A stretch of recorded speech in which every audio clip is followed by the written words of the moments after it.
Mais qu'est-ce que c'est que ça?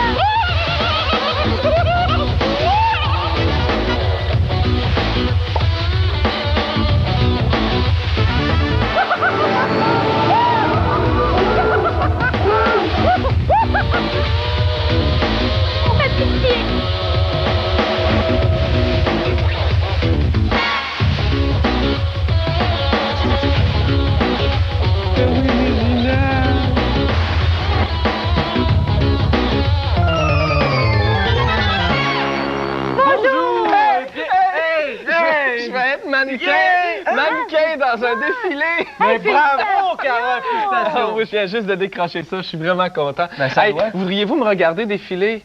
Ben Parce que oui. vous savez, il faut marcher d'une façon spéciale, il faut être très professionnel. Je me suis beaucoup pratiqué, j'ai beaucoup de contrôle, mais des fois corriger. Vas-y, vas-y. OK. Je vais te présenter, moi, Carole. Merci. Alors, on accueille sans plus tarder notre prochain mannequin. C'est un homme au prénom de Carole, prénom qui se porte aussi bien au féminin qu'au masculin, dépendant de la saison. Enfin, peu importe, on l'accueille sans plus tarder. Carole! Alors, on voit Carole qui s'approche ici avec la grâce d'un pâté de maison et on sent tout de suite que son chandail voudrait vraiment s'en aller parce qu'il n'est pas très fier d'être associé à un tel propriétaire. Carole a une allure simiesque qui nous fait penser au chaînon manquant.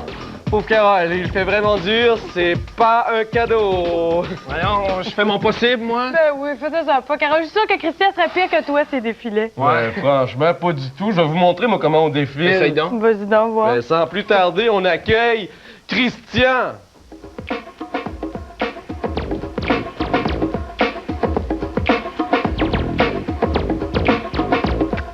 Ouais, c'est vrai que c'est pas mal. C'est ça, tout le monde marche mieux que moi ici. Mais non, Carole, l'auto de maman marche encore moins bien. Christian, bonne émission.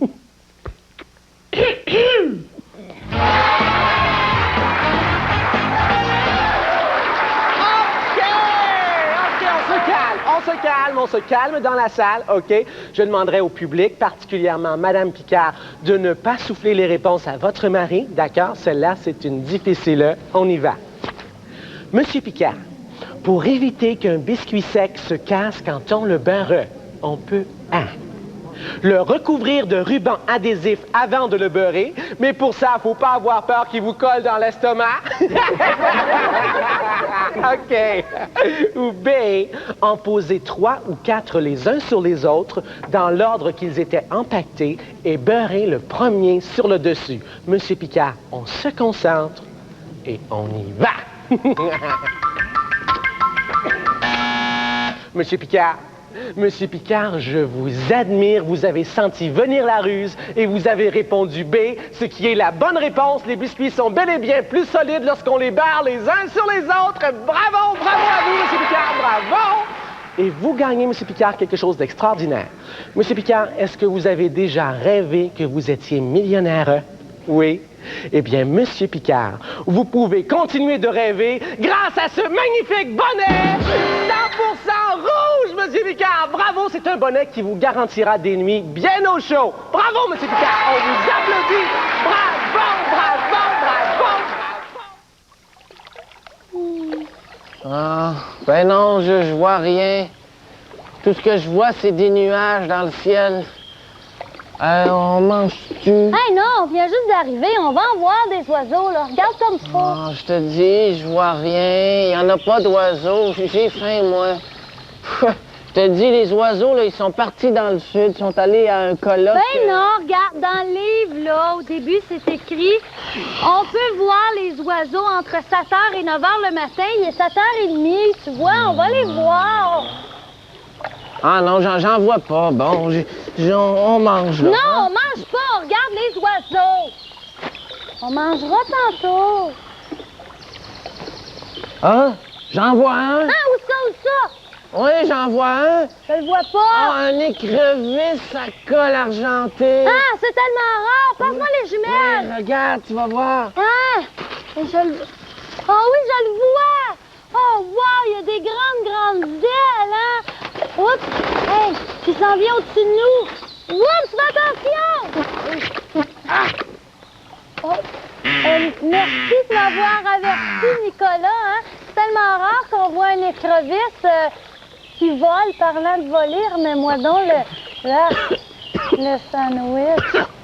Oh. Hey! Hey, c'est Christian! Hein? Allô, Qu'est-ce que tu me Christian? parles, là? C'est moi, c'est Moufette. Ah! Pas le parent de même, Non, de mais proche. je suis arrivé, Ouf. Ben quand même.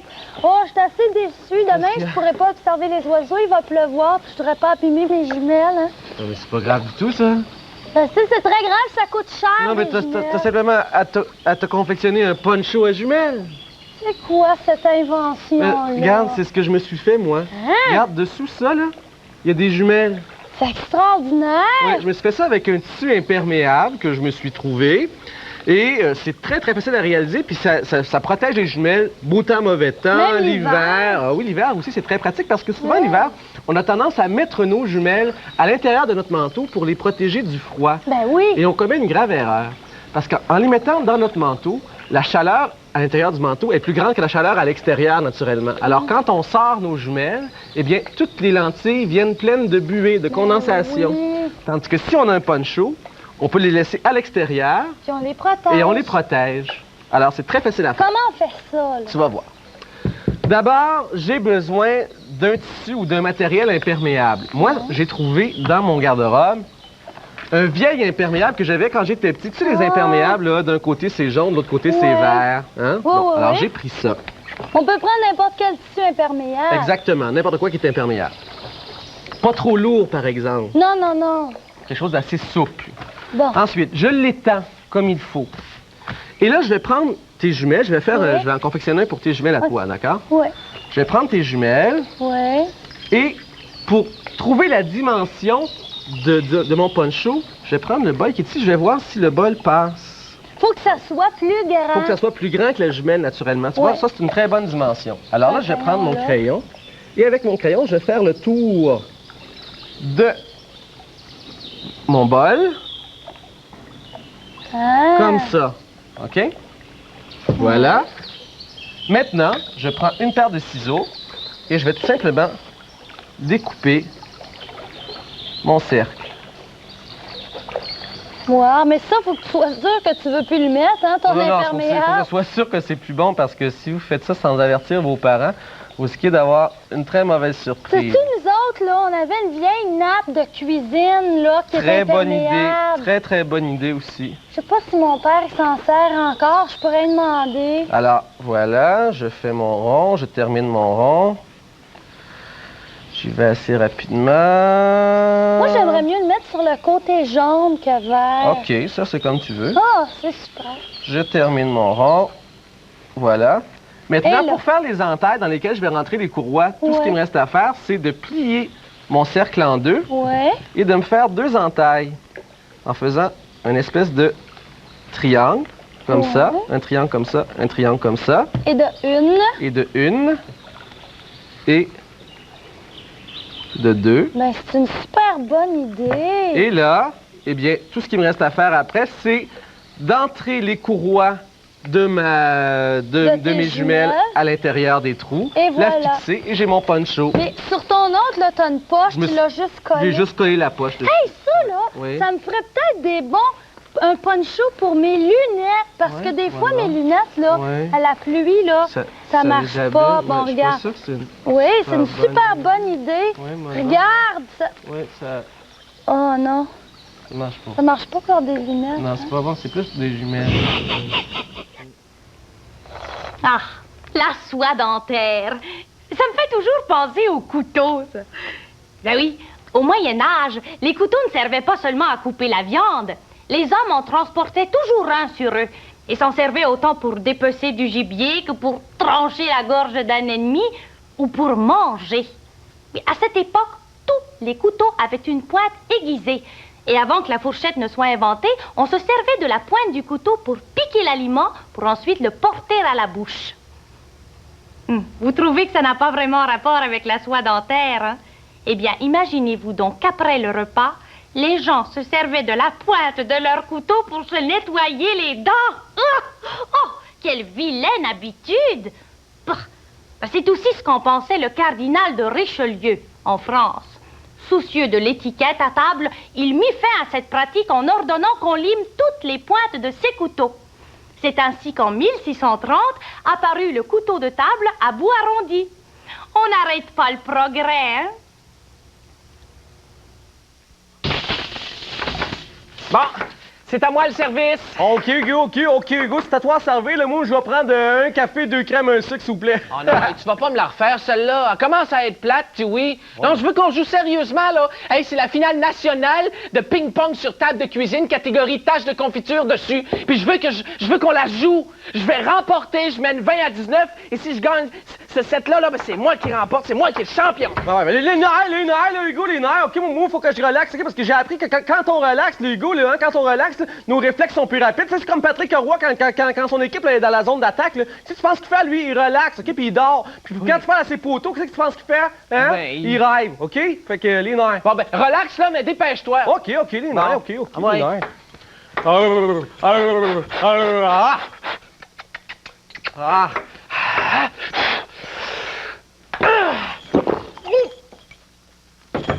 Voyons. Elle est où, la balle? Hein? T'as avalé la balle? Oh non, il faut que je fasse quelque chose, moi! Bon! Hey, j'ai gagné! Hey, t'as tout fait ça juste pour gagner? Ben oui. OK, relax, mon gars, relax comme faut. OK, on va faire une petite partie de ballon panier. On va voir ça, c'est aussi drôle que ça. Hey, oh, c'est ouais!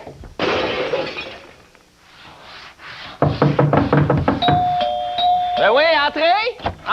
Bonjour! Ah, Ellie! Tu m'as appelé? Oui, veux-tu jouer au ping-pong avec moi? Ben, je veux bien, mais là, c'est parce que t'as pas de table de ping-pong, mon pauvre Hugo. Ben, on n'a pas besoin de table de ping-pong pour jouer au ping-pong. C'est vrai, ça. C'est vrai, on peut jouer sur n'importe quelle table au ping-pong. Et la table de cuisine fait parfaitement bien l'affaire. Oui. Mais là, je dois vous dire tout de suite, les parents, énervez-vous pas, capotez pas. On la brisera pas, votre table de cuisine, parce que une balle de ping-pong, c'est tellement léger que ça peut pas briser ou marquer la table. Par contre, nous, il faut faire attention avec les raquettes de tennis, de pas donner de coups sur la table comme ça. Ben là, je le ferai pas parce que c'est la table de ta cuisine, mais des fois, on fait pas attention, on s'emporte, là, plaque!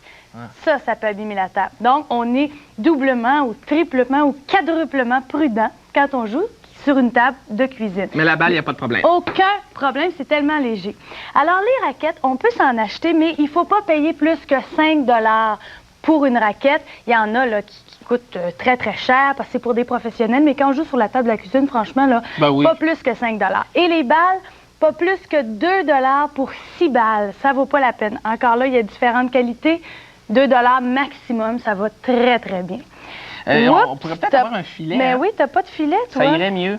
Ben oui, mais pourquoi t'en as pas de filet? Ben moi, je jouais comme ça, là, mais... C'est vrai que si on prend un vrai filet de ping-pong, c'est des filets qu'on visse. Alors, oui, mais là, je suis pas pour visser un filet parce que ça abîmerait la table. Ouais. Alors, ce qu'on va faire, on peut en improviser un filet très, très, très facilement avec 2 boîtes de conserve. En as-tu? Oui. Ah, ils sont là? Ici, pleines. On peut laisser les étiquettes dessus, c'est pas grave. Et un matériau, un tissu ou quelque chose de transparent, des sacs de plastique, ça fait bien l'affaire. Ici, j'ai quelque chose. Aussi. Ça irait-tu, ça? Oui, du mica, tiens, bonne idée. On le coupe à environ 15 cm. La hauteur réglementaire du filet, c'est 15,25 cm. Alors, environ 15 cm, c'est correct. Et on s'arrange pour qu'il y ait à peu près la largeur de la table. Donc, de là, merci. Tu voulais le couper? Oui, de là à là. Voilà. Là, toi, tu as collé des bouts de mica ensemble. C'est parfait. Tiens, je te donne ce dont j'ai pas besoin.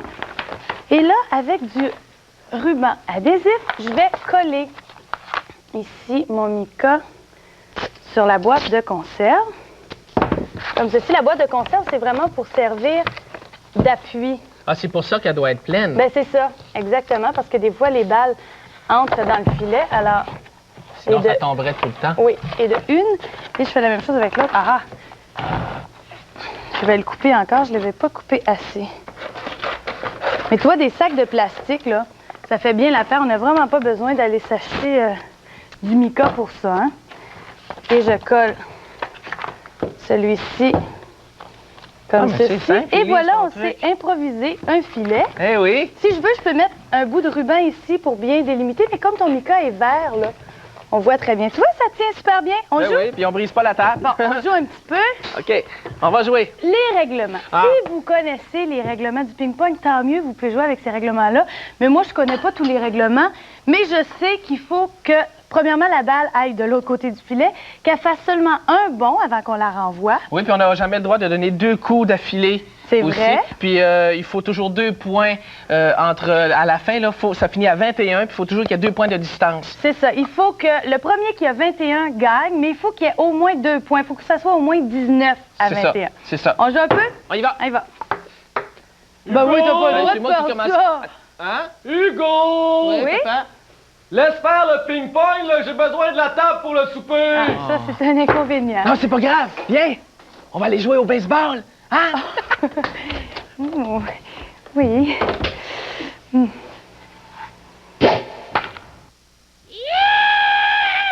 OK, Gérard, là, on y va pour une dernière fois à 4, OK?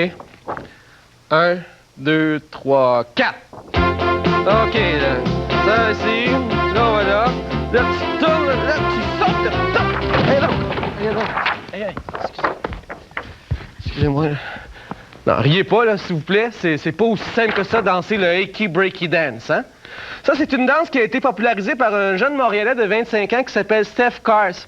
En fait, il a utilisé une ancienne chanson américaine qu'il a un peu adaptée. Il a créé une nouvelle danse qui, en fait, n'est pas vraiment nouvelle, qui est une espèce de succès d'année du Continental. En tout cas, c'est assez compliqué à danser. Mais si ça vous tente de danser le Achy Breaky Dance avec moi, eh bien, regardez le clip. Achy Breaky Dance, en passant, ça veut dire la danse des cœurs brisés. Et le message derrière cette danse-là, c'est que si tu as le cœur brisé et des ennuis, joins-toi à moi et danse. Et ça, on sent que c'est très profond. Alors, on danse ensemble le Achy Breaky Dance avec Steph Cars.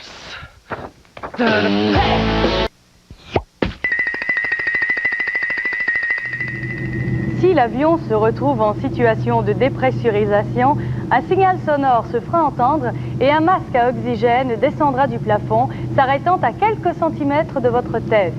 Afin de nous assurer que ces directives sont bien comprises, nous allons pratiquer cette situation d'urgence. Au signal sonore, un masque descendra du plafond. Mon masque! Mon masque! Je veux mon masque! Je veux mon... C'était une blague de tout l'équipage qui vous souhaite une bonne envolée. Mais que te dire d'autre que joyeux Noël?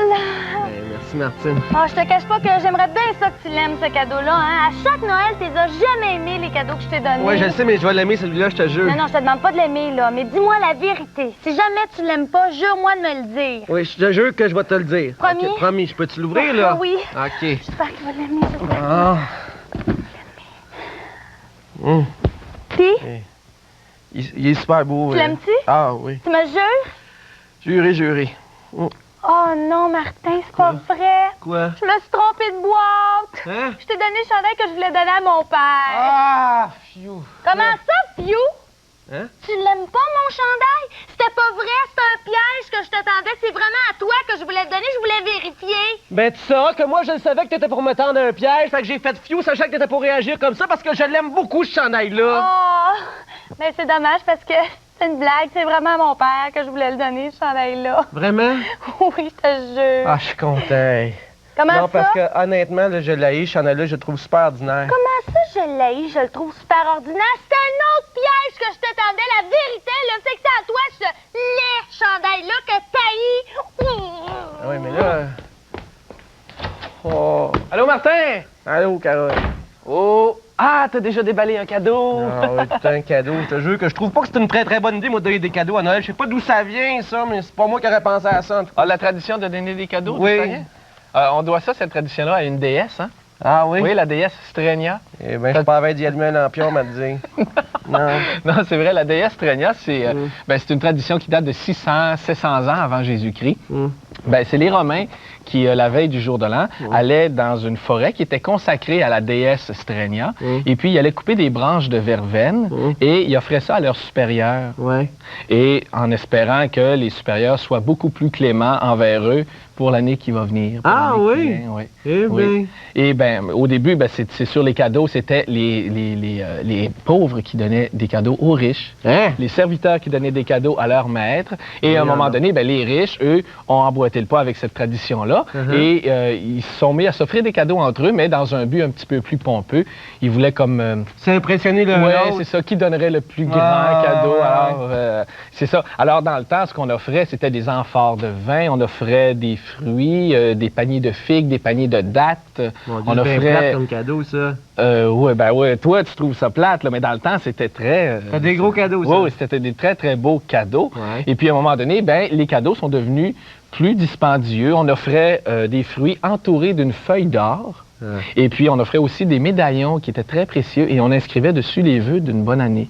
Donc, Que la l'année tradition, là, c'est vraiment vrai, c'est que à Noël, au jour de l'an, les cadeaux signifiaient vraiment des vœux et des souhaits de prospérité, de bonheur, tout ça. Puis... Oui, à l'origine, ça a vraiment toujours été ça. Okay. Et puis, à un moment donné, c'est devenu une tradition tellement forte que l'Église s'en est mêlée et a menacé d'excommunier ceux qui donnaient des cadeaux trop dispendieux.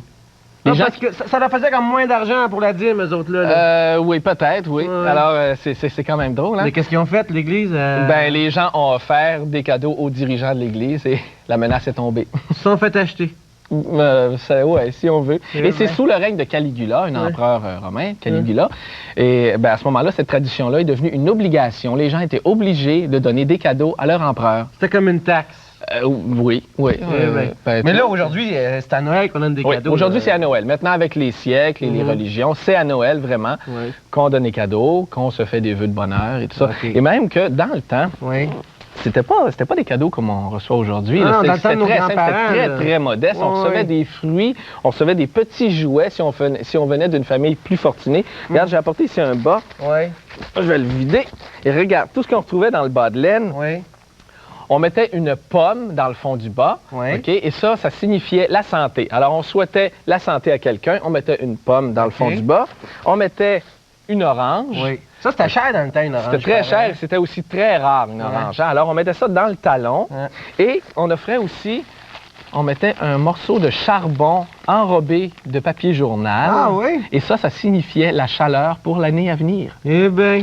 Alors, on mettait ça, et aussi, des fois, on accompagnait ça de noix. On mettait des noix ou des petits morceaux de chocolat pour agrémenter. Je te dis, moi, j'aurais pas voulu avoir une orange comme cadeau de Noël, hein? T'aurais pas aimé ça? Non, pas Ben, à un vraiment. moment donné, t'aurais pas eu le choix d'avoir ça. Non, je sais bien, Qu'est-ce que tu ferais si t'aurais eu ça cette année? Je serais bien déçu d'avoir un cadeau. Ben, j'espère que tu vas comme ça. apprécier tes cadeaux cette année. Ben, je comprends que je vais apprécier mes cadeaux cette année. Hey, Martine! Quoi? Merci beaucoup, là, pour ton chandail, hein? Quand je pense que j'aurais pu avoir une orange, moi. Franchement.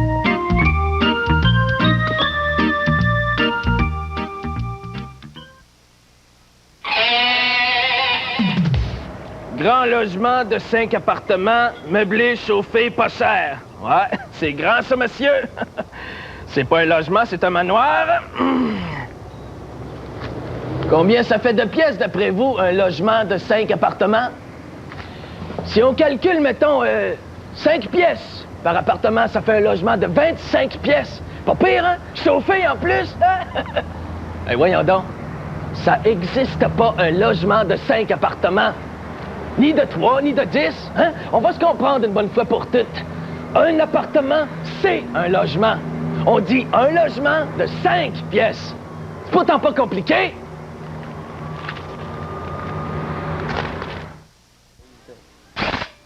Alors, Carole, oublie pas, il faut que tu sois souple si tu veux être bon mannequin. Oh, ouais, je vais être capable, là. Je vais être très, très souple. J'ai confiance. Souplesse. Souplesse. Hey, souplet, hein? Souplet. Oui. Merci. Sérieusement. Sérieusement, alors, sans plus tarder, nous accueillons notre mannequin masculin, le maître de la souplesse, Monsieur Margarine, lui-même, Carole Cassista.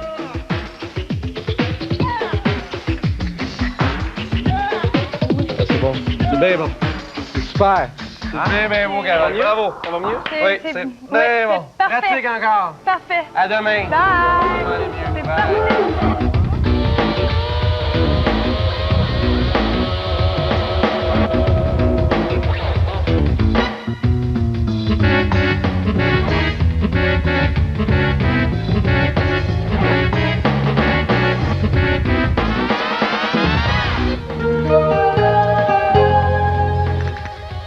Ne manquez pas la présentation spéciale du mystère du cadran lunaire, samedi et dimanche à 18h30.